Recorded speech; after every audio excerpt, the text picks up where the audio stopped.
চলো কি বলো তো বন্ধুরা, আম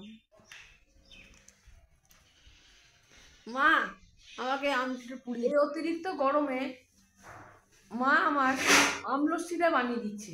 এইরকম আমলস্যি আপনারা বাড়িতে বানিয়ে ট্রাই করুন। এবার আমরা আম পোড়া শরবত খাবো। চলো চলো, আমটাকে আমি পুরাতে দিয়ে দিয়েছি। দেখো আমটা পুড়ছে কি সুন্দর করে, কিন্তু একটাই সমস্যা, কালো হয়ে যাবে না। কালো হয়ে যখন পুড়ে যাবে তখন আমটাকে আমরা তুলে নেবো। তো দেখা যাক। তলা দিকটা ভালো করে পুড়ে গিয়েছে, এবার একটু উল্টে দিচ্ছি, ভালো করে উল্টে দিচ্ছে। দেখো ওই তো দেখো এই আমটা তলাটা ভালো করে পুড়ে গিয়েছে, সাইডগুলো মিডিলটা করে নিই। দারুণ কথা হয়েছে, দেখে নিতে পারছে, সুন্দর সুন্দর অসাধারণ পোড়া হয়েছে। আর নিচে হাতে ধর, এই যে মামাকে পুড়িয়ে দিয়েছে আম।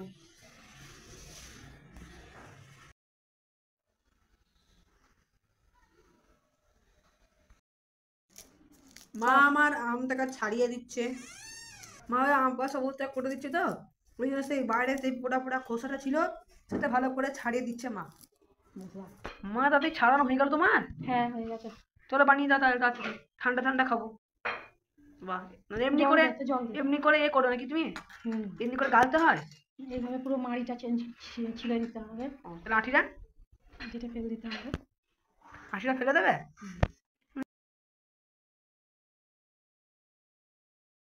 সত্যি একদম যা তা হয়ে গেছিস। এবার একটুখানি দিয়ে দিচ্ছি অল্প পরিমাণে জল।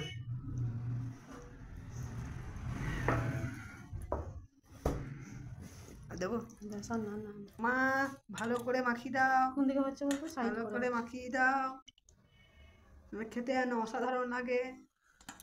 একে তো মায়ের হাতে রান্না, তারপর অমৃত, তার বলতে মায়ের হাতে তৈরি যাই জিনিস হোক না কেন তা খেতে একদম অমৃত, অসাধারণ খেতে। কে না চায় মায়ের হাতে রান্না খেতে?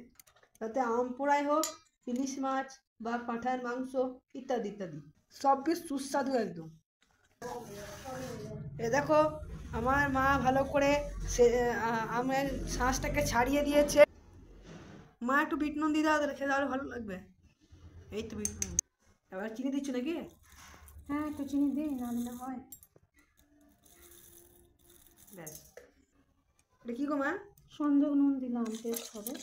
ও, তোমার হাতে তো জাদু আলাদা, আর টেস্ট লাগে নাকি?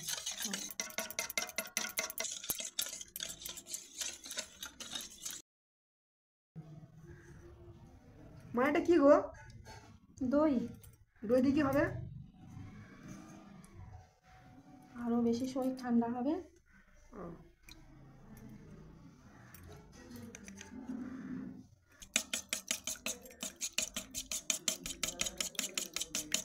দাও।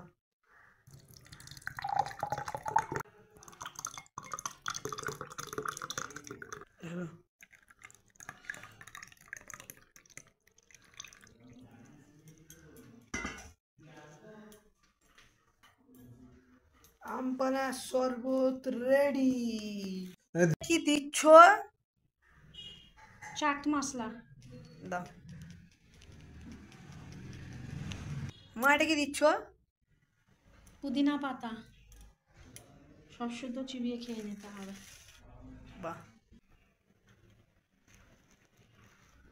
আমার আমপানা শরবত একদম রেডি হয়ে গিয়েছে। আমার আমপানা শরবত একদম রেডি। আপনারা অবশ্যই বাড়িতে ট্রাই করবেন এটাকে, বাড়িতে বানিয়ে খেতে। এটা খেলে আপনাদের গায়ে লু লাগবে না। অত্যন্ত প্রয়োজনীয় এই শরবত, গরমকালের অনেক ভালো।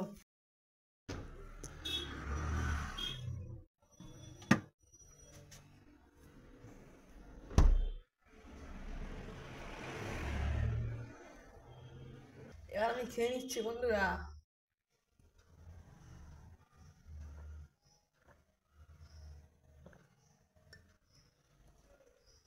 দারুণ খেতে হয়েছে,